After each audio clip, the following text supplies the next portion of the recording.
सुधी जने माँ भौणी कहूछि अगिरा पुनेईर कहानी। पुण्य मास माघ मास पूर्णिमा दिन सबुठी अग्नि उत्सव हुए पालन। पारंपरिक भित्तिरे होई एहा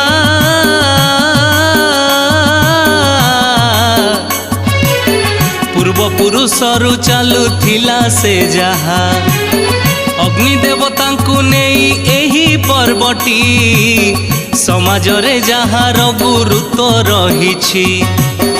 आम एई भारतीय परंपरा रे अग्नि को देवता भावी थांती मनरे।